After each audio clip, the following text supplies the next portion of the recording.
Good evening, guys. My name is Poro. I'll be your host today, and today we're going to be looking at what the presidential election looks like as of July 14th, 2020. So we're just going to be looking at polls in many states, whether they be battleground states, likely states, or lean states for one candidate or the other. So just to quickly introduce myself, my name is Poro. I used to be a political YouTuber back when the 2018 midterms were about to happen. And I decided to come back just because of the crisis we're currently in, and especially with the 2020 presidential election being around the corner. I decided, wouldn't it be a good time to come back? So with that being out of the way, now moving on to the video. So first off, we're just going to be filling out states that are currently assumed to be safe for each candidate. West Virginia, in the case of the president. In the case of Joe Biden, state of Massachusetts, comfortably been Democrat for many years. Same thing with New York, California, state of Maryland, as well as just many other states that you expect to go Democratic. New Jersey, all of these Atlantic states, Rhode Island, Connecticut, New Jersey, Delaware, District of Columbia, all these states you already predict that they'll go either one way or the other. Colorado, which technically was considered a battleground state a few years ago, even in the 2016 election, is currently showing signs that it's strongly for Joe Biden right now.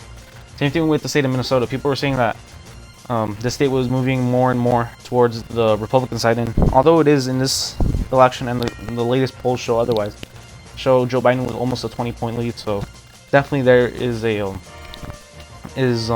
solid state for the former vice president. Again, his home state of Delaware, the state of New Mexico, which is turning more and more Democratic every election.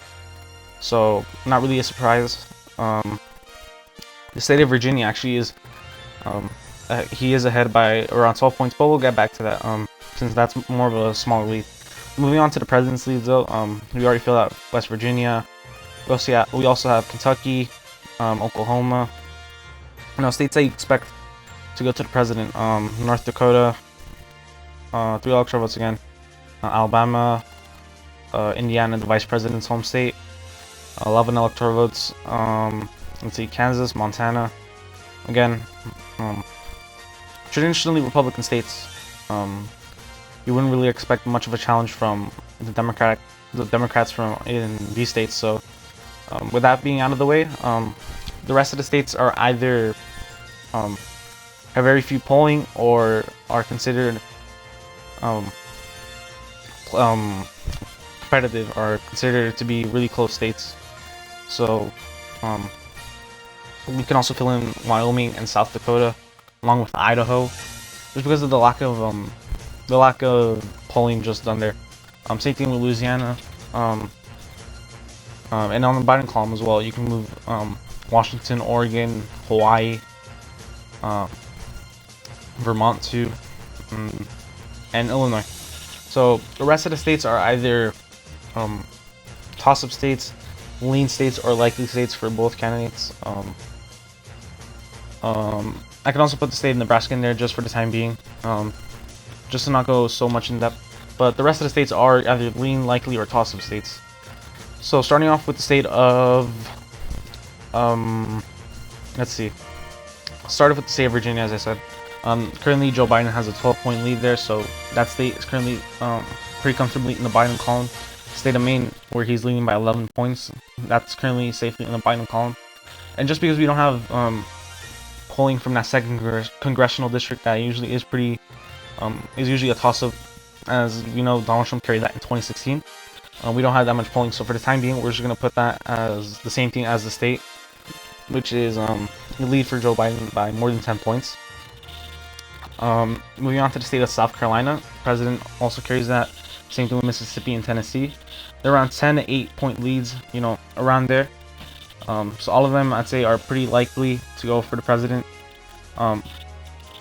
Just because of the lack of voting, or not the lack of voting, the lack of polling done currently, there is not really a consistent basis of us knowing where the presidential race is currently. So moving on to the state of Pennsylvania, Joe Biden's home state. Currently, the polls show that he is likely to win there. It is his home state. Although President Trump carried it by less than a point. So expect that to be a close race again. Missouri, 10 electoral votes. The president is favored there by 7 points. So a likely state, the state of Michigan, another state that the president carried in 2016 that he needs to win again in 2020. Currently shows that the former vice president is in the lead currently. Same thing with Wisconsin and New Hampshire. Although he didn't carry New Hampshire, but Wisconsin did it. He did give him the 270 electoral votes he did need to win the election. But currently, polls show otherwise from 2016, both in New Hampshire and in Wisconsin. Now moving on to the state of Florida, which Donald Trump calls his home state. Currently, he's trailing there by 5 points, 48 to 43. So again, we know Florida being a toss-up state usually goes down to the wire. We're just gonna put this in the lean Biden column. Again, lean doesn't mean that he's gonna win. And again, these polls are from what they're 4 months away from the election. So again, a lot can change as we saw as in 2016. And these polls could be wrong, but we'll give them the benefit of the doubt. They've usually been right in previous elections. So moving on to the state of North Carolina, another state the president carried and that he needs to win in this election. Currently, the polls show that Joe Biden is leading by 5 points. So I'll put that in the lean column. And as you see, already after Florida, after North Carolina, Joe Biden gets over that 270 electoral votes that he needs to win the election. So currently, polls show that Joe Biden is expected to almost blow out, to have a landslide against the president. So moving on to Arizona and Nevada, onto the West Coast. States that the state that the president carried, Arizona, actually shows him losing there by 4 points, and Nevada, same case. Although he lost, it was pretty close. But right now, it shows polls that he's losing in both of these states by 4 points. And now, surprisingly now, the state of Alaska, which is 3 electoral votes. This poll was about a week ago, July 9th. 3 electoral votes actually shows Alaska surprisingly being a toss-up state. And although it is still keeping its Republican DNA as being a lean Republican state right now, it's surprising to see that the president is only winning there by 3 points. So yeah, moving on to Georgia, the president is currently trailing there by 3 points. Joe Biden is currently leading in that state. In the state of Utah, where this was a toss-up state in 2016, just because of the independent Evan McMullin, this currently is a lean Republican state. 6 electoral votes. Again, 6 electoral votes he needs to win. But still pretty, surprising that he's only winning by 3 points. So same thing with Arkansas. He's only winning there by 2 points, which again hasn't been a battleground state since Bill Clinton was running for his second term, as well as Al Gore when he was running for the presidency.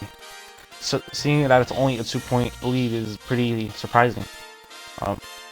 Now moving on to the 4 closest races, as you see, which are actually not the 3 closest races: Texas, Ohio, and Iowa, which are all with have 1 percentage point differences.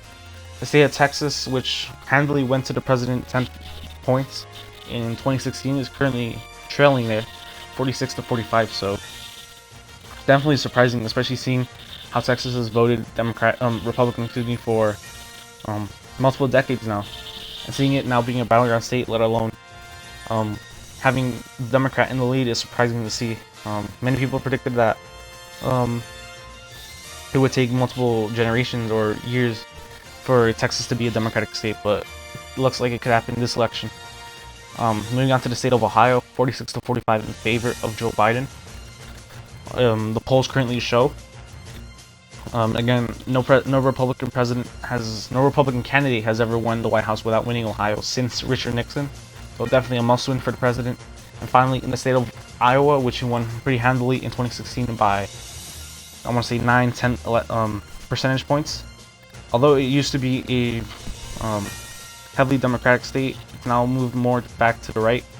And in the latest poll, it shows the president leading by only 1 percentage point. So at the moment, This is the current presidential map. Surprisingly, if the polls were dead on right now, and the election would be today, Joe Biden would be winning with over 400 electoral votes. Again, we're 4 months away from the election, so it's unlikely that the results, whether they do or don't change, it's unlikely that the exact vote tally will be, and exact percentages in these states will stay the same. So just finally to show the national polls, currently the former vice president is leading 48 to 39, which is a big lead. Again, Donald Trump did lose the popular vote in 2016, but he didn't lose it by 9 points. Again, there is 13 percentage points, 13% of the voters still undecided. This poll is from yesterday, so although it's a big lead, again, there's 5 months left, but definitely for an incumbent president and only 4 months away from the elections, a 9-point deficit is just surprising and just really hard. It's gonna be really tough for the president. It's gonna be an uphill battle just from now on. So with that being said, that will be the conclusion. Just to let you guys know, I will be posting election nights, election predictions, alternate histories. If Bernie Sanders would have won the Democratic nomination, whether in 2020 or 2016, and other elections, other videos. And then, again, make sure you guys like, comment, any suggestions of videos you want me to do, and subscribe. So hope you guys enjoyed, and I'll catch you guys in the next one.